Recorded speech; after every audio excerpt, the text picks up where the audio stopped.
माझे काका काकूंना कधी समाधानी करू शकत नव्हते. काकू नेहमी मला तिच्या घरी बोलवायची. सुरुवातीला मला खूप लाज वाटायची, पण एका रात्री सगळं काही बदलून गेलं. त्या रात्री काकू थेट माझ्या शेजारी येऊन झोपली. मी गोंधळलो. तिला मी माझी बायको समजून तिच्या जवळ झोपलो. काकूचं सौंदर्य विलक्षण होतं, अगदी एखाद्या तरुण मुलीप्रमाणे.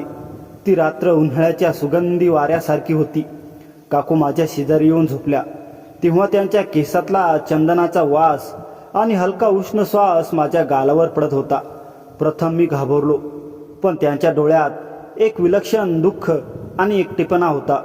त्यांची बोटं हळुवारपणे माझ्या गालाला स्पर्श करत होती, जणू काही न बोललेले शब्द त्यांच्या स्पर्शातून सांगत होती. मीही धीर करून त्यांच्या हातावर हात ठेवला. सुरुवातीला ती फार संकोचायची, माझ्याशी फारसं बोलायची सुद्धा नाही.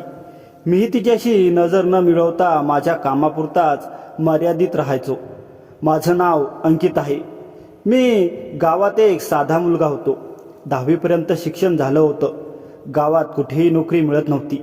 माझा मित्र सूरज म्हणाला की त्याच्या काकांकडे दिल्लीला जा, ते काहीतरी मदत करतील. मी दिल्लीला सूरजच्या काकांकडे गेलो. त्यांनी मला त्यांच्या घरी नोकरी दिली. काही विचारपूस न करता एक पत्ता दिला आणि सांगितलं, इथे जा. माझा डॉक्टर मित्र आहे, काही टेस्ट करेल. टेस्ट ठीक आली तर नोकरी तुझी, नाहीतर काही नाही. हे ऐकून मी चकित झालो. अशी कोणती नोकरी जी टेस्टवर अवलंबून आहे? मनात संख्येचे पालक चुकली, पण गरज मोठी गोष्ट होती. मी दिलेल्या पत्त्यावर गेलो. डॉक्टरांनी माझी काही तपासणी केली. काही वेळाने रिपोर्ट दिले आणि म्हणाले, हे रिपोर्ट घेऊन जा. माझं डोकं भरकटलेलं होतं. ही नोकरी खरंच साधी आहे का, की यामागे काही वेगळंच आहे? मी घरी आलो आणि डॉक्टरांनी दिलेले रिपोर्ट काकांना दाखवले. ते काहीच विचित्रपणे हसले आणि मला म्हणाले, तू खूप दिसायलाही चांगला आहेस. तुझा चेहरा देखील ठीकठाक आहे. रिपोर्टही व्यवस्थित आहेत. म्हणजे आता तुझी नोकरी पक्की. हे ऐकून मी अवाक झालो. एवढा मोठा माणूस आणि एवढ्या सहजतेने नोकरी देतो, तेही फक्त रिपोर्ट्स बघून. माझ्या डोक्यात सतत हाच विचार फिरत राहिला, त्या रिपोर्ट्समध्ये असं काय होतं? रिपोर्ट इंग्रजीमध्ये होते आणि मी फक्त 10वी पास असल्यामुळे त्यातलं काहीच समजलं नाही. मी घरी आलो आणि ही गोष्ट माझ्या बायकोला सांगितली. ती म्हणाली, तुम्ही उगाच विचार करत आहात. हे श्रीमंत लोकांचे नखरे असतात. त्यांना वाटतं की गरिबांना कुठलीही मोठी आजार पण नाहीत ना, हे आधी बघावं, नाहीतर त्यांना त्रास होईल. तिचं म्हणणंही काही अंशी खरं वाटलं. त्यामुळे मी थोडा निर्धास्त झालो. माझ्या नशिबाने मला सहज नोकरी मिळाली होती. दुसऱ्या दिवशी मी कामावर जाऊ लागलो. माझी काकू फारच देखणी स्त्री होती. मी जेव्हा तिला पहिल्यांदा पाहिलं होतं, माझ्या मनात विचार आला की ती बरं झालं असतं जर ही माझी बायको असती. पण मी फक्त तिचा एक साधा नोकर होतो. घरात पैशाची कमी नव्हती. काकू मला बाजारात घेऊन फिरायची. तिला मूळबाळ नव्हतं. कुणात दोष होता, काकूंमध्ये की काकांमध्ये, कोणास ठाऊक. पण दोघांत नातं मात्र नीट होतं. कधी भांडण झालेलं पाहिलं नव्हतं. एक दिवस काकांचा एक जुना नोकर घरी आला. त्याने मला शुभेच्छा दिल्या आणि म्हणाला, अरे तू त्या टेस्टमध्ये पास झालास.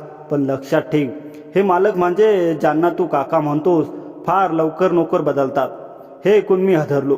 मनात विचार येऊ लागले, इतक्या लवकर नोकर बदलल्यामागे काहीतरी कारण असावं. ज्या जुन्या नोकराने माझ्या मनात शंका निर्माण केली होती, मी पुन्हा एकदा विचार करू लागलो. जर मला सुद्धा काकांनी नोकरीवरून काढून टाकलं तर माझं पुढे काय होईल? खूप कष्टाने ही नोकरी मिळाली होती. आता तर तीही गेली तर माझं आयुष्य अंधारात जाईल. म्हणून मी काका आणि काकूंना खुश ठेवण्याचा प्रयत्न करत राहिलो. काका बहुतेक वेळा घराच्या बाहेरच असायचे, त्यामुळे काकूंचे काम मीच करत होतो. मी काकूला पूर्णपणे माझ्या बाजूने वळवायचं ठरवलं होतं आणि तसंच झालं. काकू माझ्यावर हळूहळू दया दाखवू लागली होती. 3 दिवस उलटून गेले होते, पण काकूंचे ते बोलणे माझ्या मनात जात नव्हते. तू तरुण मुलगा आहेस, स्वच्छतेकडे लक्ष दे. मला असा नोकर आवडतो जो मालकासारखा सजलेला असतो. हे शब्द कानात घोळत होते. त्या दिवशी काकूंनी हजारो रुपयांचं बंडल माझ्या हातात ठेवला होता. ही तुझ्या पगाराशिवाय रक्कम आहे, स्वतःवर खर्च कर, त्या म्हणाल्या होत्या. मी लाजत गेलो होतो, पण आत कुठेतरी एक उत्सुकता जागृत झाली होती. मी ठरवलं. बायकोलाही काहीच न सांगता दुसऱ्या दिवशी सकाळी लवकर उठलो. अंधार होता. घरातल्या आरशासमोर थांबलो. स्वतःकडे पाहिलं. मळलेले कपडे, विस्कटलेले केस. मी त्या रुपयांचं बंडल हातात घेतला. तो अजूनही काकूंच्या स्पर्शाने उबदार वाटत होता. शहरातल्या एका महागड्या पार्लरमध्ये गेलो. दरवाजात शिरताच मला सुगंधाचा झोत आला. इथले वातावरण निवांत होते. एका तरुण सौंदर्य सेविकेने मला थंड हसून विचारलं, पहिल्यांदा आलात ना? मी होकार दिला. तिने केस, चेहरा, त्वचा सगळीकडे लक्ष देऊन मला बसवलं. जेव्हा मी आरशात स्वतःला पाहिलं तेव्हा धक्काच बसला. मी दुसराच कोणीतरी झालो होतो. नवीन शर्ट, पॅन्ट, बूट, स्वतःवर 1000 रुपये उधळले. तरी परतताना वाटलं, आता काकू मला कशा पाहतील. पुढच्या दिवशी संध्याकाळी मी काकूंच्या घरात उभा होतो. हात थरथरत होता. मन अस्वस्थ होतं. मी बेल वाजवली. दार उघडलं. काकू समोर उभ्या राहिल्या. त्यांचे डोळे विस्फारले. हातातला चहाचा कप खाली कोसळला. क्षणभर त्या स्तब्ध. मग त्यांच्या ओठावर हसू आलं. पण ते हसू विचित्र होतं. दुःख आणि आश्चर्य यांचा मिलाप. आज तू खूपच छान दिसत आहेस, त्या म्हणाल्या. पण वाक्य संपतानाच त्यांचा आवाज किंचित थरथरला. त्यांनी पुढे ठेवलेला हात मागे घेतला. नेहमीच असंच राहा. स्वतःची स्तुती कोणाला आवडत नाही. मी लाजलो. माझ्या लग्नाला 4 वर्ष झाली होती. पण माझी बायको काकूंसारखी सुंदर नव्हती ना तशी फॅशनेबल होती. त्यामुळे मी तिच्या बाबतीत थोडासा उदासीन झालो होतो. बायको जर नवऱ्यासाठी सजली तर नवऱ्यालाही फार छान वाटतं. पण माझ्या बायकोमध्ये अशी कोणती गोष्ट नव्हती. लग्नाच्या दुसऱ्या वर्षी आम्हाला एक बाळ झालं होतं. पण 4-5 महिन्यात त्याला निमोनिया झाला आणि तो गेला. त्यानंतर बायको सतत त्याच्या दुःखात रडत असायची. मी एक पुरुष होतो. माझ्या काही गरजा होत्या. मला मूल पुन्हा होऊ असं वाटत होतं. पण बायको इतकी घाबरली होती की मूल झाल्याच्या नावानेही ती ओरडायची. तिला वाटायचं आपल्या सगळ्या मुलांचं असंच होणार, ते मरून जाणार. त्यामुळे ती माझ्यापासून लांब राहू लागली आणि म्हणूनच माझं मन काकूंकडे वळू लागलं. काकू अधूनमधून माझ्याशी काही खाजगी बोलायची. कदाचित ती आपल्या नवऱ्यावर प्रेम करत होती. जुन्या नोकरांना सांगितलं होते की त्यांच्या लग्नाला 12 वर्ष झाली आहेत, पण अजूनही त्यांना मूल नाही. तरी सुद्धा दोघं हसत खेळत राहत होते. काका आपल्या व्यवसायात व्यस्त असायचे. त्यामुळे काकूला फार वेळ देत नसे, ना फॅशनसाठी ना पार्ट्यासाठी. पण एवढं सगळं असूनही मी पाहत होतो की काकू माझ्याकडे थोडीशी आकर्षित होऊ लागली होती. कदाचित तिला मी आवडू लागलो होतो. मी तिच्यावर मनापासून प्रेम करू लागलो होतो. जसं चित्रपटांमध्ये किंवा नाट्यांमध्ये आपण पाहतो, एखाद्या सुंदर काकूला जवळचा नोकर आवडतोच, तसंच काही माझं मनात सुरू झालं होतं. मीही स्वप्न पाहू लागलो. काकू माझ्याकडे येईल आणि म्हणेल, मी तुझ्यावर प्रेम करू लागले आहे. त्या रात्री चंद्राचा मंद उजेड खिडकीतून आत येत होता. मी डोळे मिटून झोपलो होतो, पण झोप लागेना. अचानक मला जाणवले की बाजूला कोणीतरी हलके श्वास घेत आहे. तो श्वास माझ्या बायकोसारखा वाटला. मला वाटले माझी बायको माझ्या शेजारी आहे. तो हलका, ताजतवान आणि मधुर होता. मी हळूहळू डोळे उघडले. तिचा चेहरा माझ्याकडे वळला होता. तिचे ओठ थोडे उघडले आणि डोळ्यात एक स्वप्नाळू चमक. तिचा हात हळूच माझ्या हातावर आला. तो हात गरम आणि मऊ होता. माझं हृदय जोरात धडधडू लागले. तिने काही बोलायच्या आतच मी तिची बोटे हातात घेतली. तिने हसून माझ्याकडे पाहिलं. ते हसून निरागस पण आतून खोल गर्जना करणारे होते. ती म्हणाली, तुला माहीत आहे का, मी किती दिवसांपासून तुझ्यासाठी इथे येण्याचा विचार करत होते. तिचा आवाज किंचित थरथरत होता. मी तिला जवळ ओढून घेतलं. तिच्या केसांत हात फिरवला. तिचा सुगंध माझ्या भोवती पसरला. ती हळुवारपणे माझ्या छातीवर डोके ठेवले. मी थांबू शकत नाही स्वतःला. मी तिच्या कपाळावर ओठ ठेवले. त्या रात्री आकाशातले तारेही हळवे झाले. जणू तेच आमची ही गुप्त भेट पाहत होते. मी तिला जवळ ओढून घेतले. तिच्या केसांत हात फिरवला. तिचा सुगंध माझ्या भोवती पसरला. तो गुलाबी उन्हाळा आणि धुक्याच्या सकाळच्या मंद सुगंधासारखा होता. ती हळुवारपणे माझ्या छातीवर डोके ठेवताच माझे हृदय तिच्या धडधडीशी गाठ बांधू लागले. माझ्या बोटांनी तिच्या कपाळावर एक निशब्द प्रेम कविता लिहिली. मी तिला हळूहळू ओठांचा स्पर्श करत जवळ घेतले. प्रत्येक श्वास तिच्या गालावर सरकत होता. त्या रात्री आकाशातले तारेही हळवे झाले होते. जणू त्यांनी आपली चमक कमी केली होती, फक्त आमच्यासाठी एकांत निर्माण करायला. चंद्रही ढगामागे लपला होता. तो आमच्या या प्रेमाचा साक्षीदार राहिला. तिच्या श्वासांच्या उभेत मी हरून गेलो आणि वेळ थांबला अशी प्रार्थना करत होतो. पण काकू एक गरीब नोकर असलेल्या माझ्या डोळ्यात कशी येऊ शकते हा विचार मनात येताच मी थोडा लाजलो आणि तो माझा एक भ्रम म्हणून स्वीकारला. परंतु आजकाल काकू माझ्याकडे पाहून हसत असे. मला सारखी सारखी तिच्या खोलीत कामासाठी बोलवत असे. ती मला सतत त्यांच्यासमोर ठेवून हसत असायची. परंतु मी काही विचारलं की मी एक नोकर होतो आणि मला या नोकरीची गरज होती, म्हणून मी चुपचाप सर्व काही करत होतो. एक दिवस काकू अचानक आजारी पडली. मी तिला रुग्णालयात नेलं आणि काकांना कॉल केला. त्यानंतर काही विचित्र घडामोडी घडल्या. काका आणि काकू रुग्णालयातून बाहेर आले. ते खुश होऊन हसत होते. दुसऱ्या दिवशी मला नोकरांनी सांगितलं की काकू प्रेग्नेंट आहे. काकांनी सर्वांसाठी मिठाई दिली आणि पैसेही दिले. हे पाहून मी आनंदी होतो, परंतु हाच माझा अंतिम आनंद होता. त्यानंतर काकूंनी मला एकदाही भेट नजरेतून पाहिलं नाही. ती फक्त निशब्द आणि दूर झाली. काकूंचं काम आता अधिकतर नोकरांनी करत होती.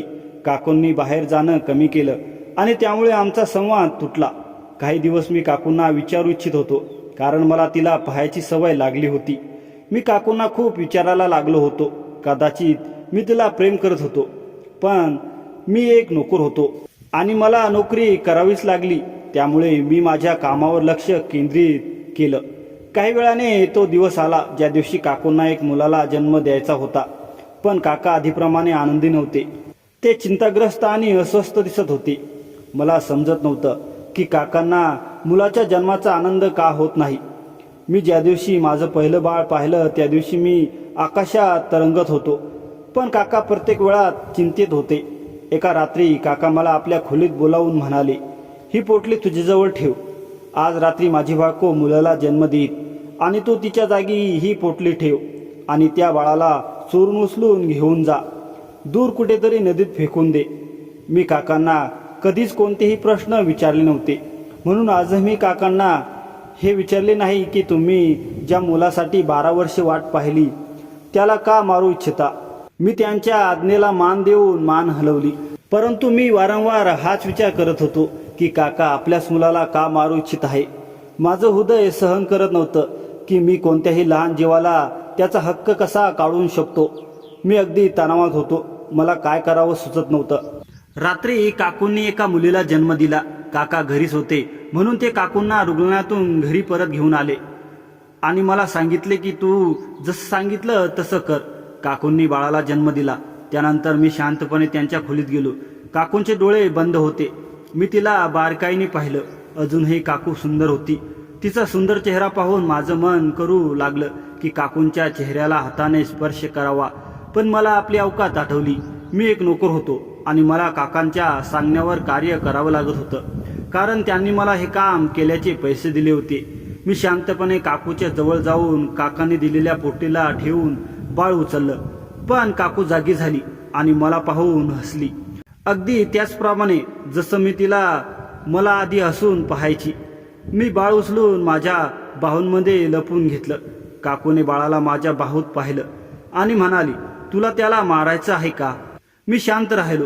काकूने मग मला विचारलं, तू हे सर्व आपल्या काकांच्या सांगण्यावरून करत आहेस. मी मान हलवली.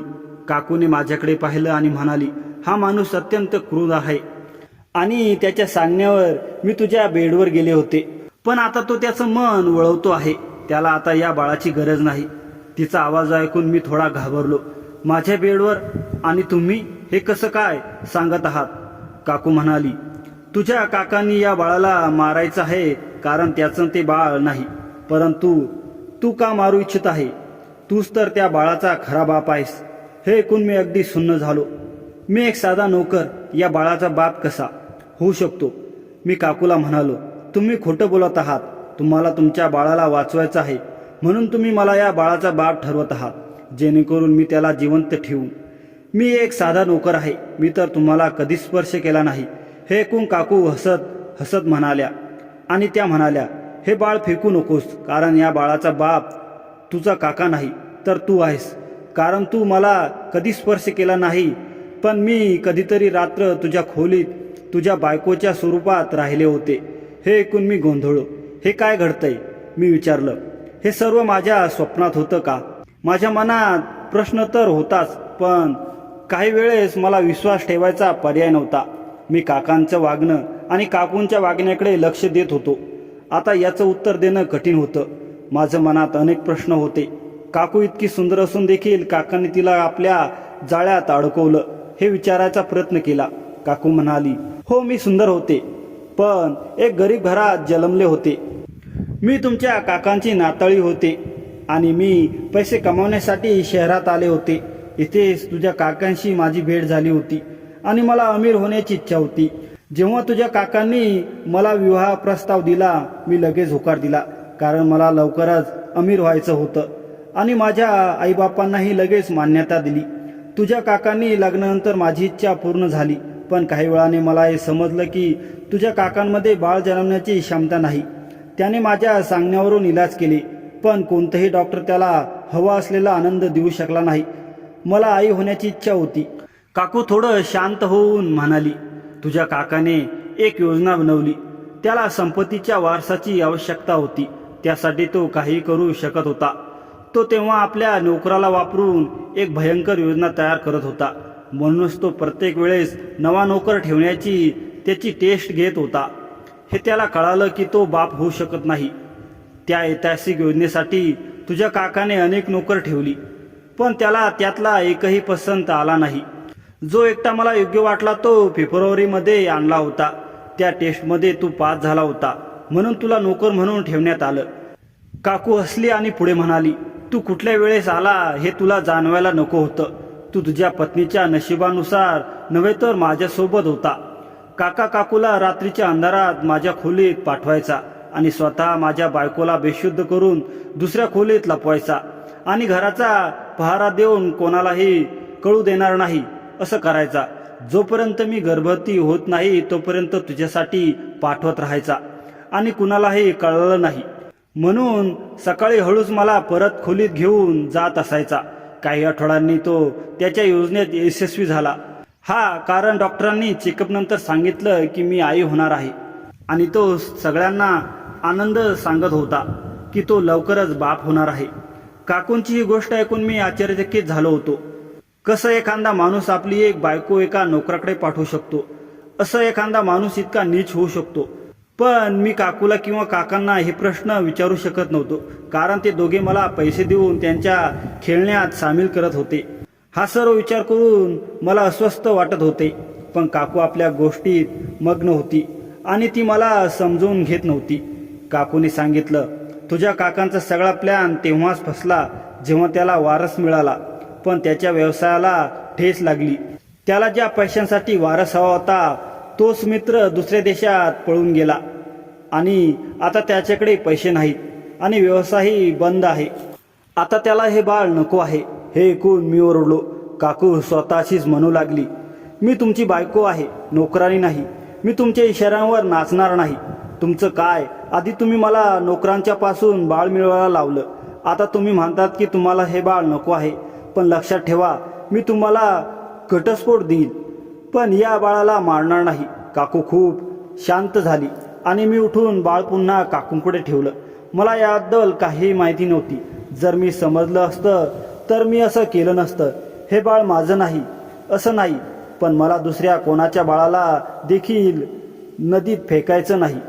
काकांना जेव्हा हे समजलं की मी हा मुलगा जिवंत सोडला आहे, तेव्हा ते मला नोकरीतून काढून टाकतील. आता मला याची काही पर्वा नाही. तुम्ही त्याची आई आहात, त्याची काळजी करणे तुमचं कर्तव्य आहे. मी बाहेर जाऊ लागलो. काकूने मला थांबवलं आणि सांगितलं, हे तुझंही बाळ आहे. तू त्याचा बाप आहेस, त्यामुळे त्याची काळजी करणं तुझं काम आहे, तुझीही जबाबदारी आहे. हे ऐकून मी हसत म्हणालो, जर हे बाळ माझं आहे तर तुम्ही माझी पत्नी होणार का? तुम्ही माझ्या संसारात येणार आहेत का? हे ऐकून काकू हसली आणि म्हणाली, पैशाच्या मोहाने मला अंध केलं होतं, त्यामुळे मी एका वाईट माणसाशी लग्न केलं होतं. त्याने आपल्या बायकोला त्याची प्रतिष्ठा वाचवण्यासाठी आपल्या नोकरांकडे पाठवलं आणि मी त्याची प्रतिष्ठा राखली. त्याने म्हटलं होतं की हे मूल मनुष्य आहे. त्याच्या येण्याआधीच त्याचा व्यवसाय बुडाला, सारा पैसा संपला. त्याला आपला मुलगा मनुष्य वाटला. म्हणून त्याने मुलाला नदीत फेकून देण्याचा विचार केला. पण हे सर्व समजल्यानंतर मी अशा माणसासोबत राहू इच्छित नाही. हे ऐकून मी काकूंकडे पाहिलं आणि म्हणालो, जर तुम्ही हा मुलगा जिवंत राहावा म्हणून एका साध्या नोकरावर राहणार आहात. काकूने उत्तर दिलं, तू गरीब असला तरी तुझा हृदय खूप मोठा आहे. त्यामुळे मी तुझ्याशी लग्न करू इच्छिते, जेणेकरून आपला मुलगा जिवंत राहील. मग काकूने काकांपासून घटस्फोट घेतला आणि आम्ही घरात आनंदाने राहू लागलो. घर काकूने आपल्या नावावर करून घेतलं होतं. आणि जेव्हा ही गोष्ट माझ्या बायकोला कळाली तेव्हा ती मला सोडून कायमची माहेरी जाण्याचा विचार करू लागली आणि मला घटस्फोट देण्याचा विचार केला. पण काकूने तिला सगळी गोष्ट समजावून सांगितली. मग माझ्या बायकोने आपला निर्णय बदलला. मी आपल्या बायकोला खूप समजवलं आणि तिने मान्य केलं. तिने सांगितलं, हे मी मजबुरीने केलं आहे. आणि मी दोन्ही बायकांसोबत आनंदाने राहू लागलो. जिथे मी नोकर म्हणून आलो होतो तिथेच मी मालक म्हणून बसलो. माझ्या दोन्ही बायका एकत्र आनंदाने राहत आहात. तर मित्रांनो, मी जो निर्णय घेतला तो चूक घेतला की बरोबर, कमेंट करून नक्की सांगा. आणि चॅनलवर नवीन असाल तर आपल्या चॅनलला सबस्क्राईब करायला विसरू नका. धन्यवाद.